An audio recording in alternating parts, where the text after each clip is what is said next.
Good evening. This is International News Network with a comprehensive update on the most consequential global security developments of the past 24 hours.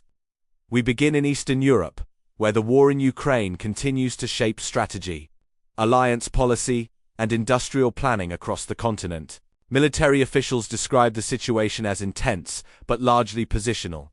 Instead of sweeping advances, progress is measured in small adjustments, with both sides focused on sustaining forces, protecting logistics, and preserving equipment through a prolonged phase of attritional warfare. Artillery exchanges and drone surveillance continue across multiple sectors. Units move cautiously under near-constant observation from the air. Vehicles disperse, camouflage is standard, and resupply often takes place at night to reduce exposure to reconnaissance and precision strikes. Commanders say the decisive factor is not a single engagement but steady supply. Ammunition, fuel, and spare parts move through rail and road corridors that operate continuously. Repair teams work around the clock to keep vehicles, bridges, and power systems functioning. Western deliveries of air defense systems and artillery shells continue through coordinated logistics hubs. Analysts note that industrial output and maintenance capacity increasingly determine how long units can hold ground, turning production lines into an extension of the battlefield. Beyond the front line, Ukraine's energy infrastructure remains a central concern. Authorities emphasize that protecting electricity, heating, and water services is now directly linked to national security and civilian resilience during winter conditions. Officials describe the challenge as continuity. Even short disruptions can affect hospitals, transport, and communications. The objective is redundancy, ensuring that no single strike can produce long-term outages across major cities or critical facilities. Engineers reinforce substations and transmission lines, while mobile generators support essential services. Air defenses are positioned near key nodes to shield the grid. Municipal teams restore damaged systems rapidly to prevent temporary outages from cascading into broader failures. Public services adapt through decentralization. Heating centers, backup water supplies, and emergency shelters operate across urban areas. This layered approach is designed to reduce pressure on any one facility and maintain basic stability during periods of stress. For planners, resilience is measured daily. The ability to keep trains running, hospitals powered, and communications active shapes public morale and military effectiveness. Infrastructure has become as strategically important as territory itself. Turning to NATO and European defense, alliance members continue reinforcing collective deterrence. Daily operations focus on readiness rather than rhetoric, with patrols, exercises, and logistics networks functioning continuously in the background. Officials say these activities rarely attract attention, yet they form the core of stability. Deterrence depends on predictable presence and coordination that signal capability long before any crisis emerges. Air policing missions monitor alliance airspace around the clock. Fighter aircraft intercept unidentified flights and maintain rapid response posture. These patrols demonstrate that shared borders are actively defended and closely observed. On the ground, multinational battle groups rotate through Eastern Europe. Units from different countries train together, standardize procedures, and practice rapid deployment. The goal is interoperability, ensuring forces can operate seamlessly under pressure. Defense production has expanded as well. Factories increase output of ammunition and spare parts under long-term contracts.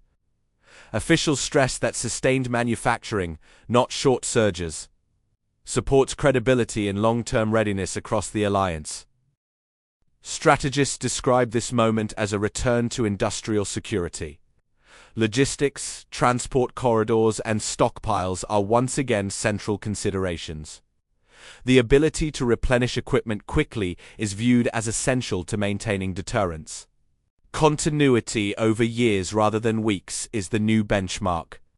Governments emphasize stable planning cycles that align budgets, production, and deployment schedules across multiple member states. Rail lines and ports are upgraded to move heavy systems efficiently. Warehouses store critical components closer to operational areas. These measures shorten delivery times and reduce vulnerability to disruption along long supply routes. Joint procurement programs allow countries to combine orders and standardize equipment. This approach simplifies maintenance and training while reducing costs, strengthening the alliance's collective capacity to sustain operations. Planners say the result is a quieter form of defense, fewer dramatic gestures, more steady preparation. The expectation is that visible readiness discourages escalation before it begins. In Asia, geopolitical competition between China and the United States continues to influence regional security. Naval and air activities remain elevated around key maritime routes that support global trade and energy flows. Governments describe these deployments as routine, yet they carry strategic meaning. Presence, coordination, and signaling shape perceptions of commitment and influence calculations across the region. Warships and patrol aircraft conduct exercises that test communications, navigation, and joint response. These drills emphasize reliability and rapid coordination rather than confrontation, reinforcing the principle of controlled deterrence. Observers note that crowded sea lanes increase the risk of miscalculation. To manage this, hotlines and encounter protocols are used to reduce misunderstandings between vessels operating in close proximity. Shipping companies watch developments carefully. Stability in these waters supports supply chains that link Asia, Europe, and the Americas. Even minor disruptions can affect freight schedules and global prices. In the Middle East, diplomatic efforts continue alongside localized security operations. Leaders aim to prevent regional tensions from escalating into wider confrontations that could threaten energy, markets, and trade corridors. Humanitarian conditions in several areas remain fragile. Aid agencies stress the importance of consistent access for food, water, and medical services to stabilize communities affected by prolonged conflict. Relief convoys coordinate with local authorities to reach hospitals and shelters. Damaged roads and infrastructure complicate movement, requiring careful planning and secure corridors to ensure deliveries arrive safely and on time. Energy routes through the region are closely monitored. Tanker traffic and pipeline operations are treated as strategic priorities, with governments working to maintain uninterrupted flow despite elevated tensions. Analysts say predictability is critical. Markets respond not only to events but to perceived risk. Clear communication and steady operations help prevent volatility from spreading beyond the region.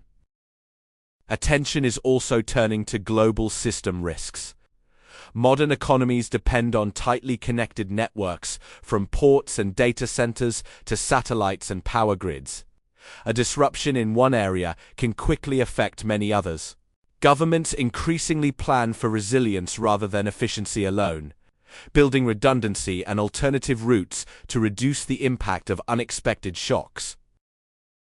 Supply chain planners diversify suppliers and maintain regional stockpiles. Multiple transport options allow goods to move even if one corridor is blocked. The objective is steady flow under a range of scenarios. Cybersecurity forms another layer of protection. Operators of critical infrastructure conduct regular exercises and share intelligence to counter threats targeting energy, transport, and communications systems. Officials describe cyber defense as continuous work. Monitoring, updates, and training occur daily, reflecting the reality that digital networks now underpin nearly every aspect of economic and national security. Finally, international discussions continue on governance of emerging technologies, including artificial intelligence.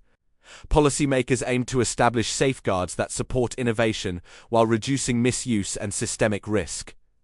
Common standards for testing, transparency, and accountability are seen as essential, particularly as advanced systems become embedded in critical services relied upon by millions. Delegates propose shared frameworks for evaluation and oversight, allowing incidents to be identified and addressed quickly. Cross-border coordination is emphasized because digital tools operate globally without regard for national boundaries. Industry groups argue that predictable rules encourage investment and stability.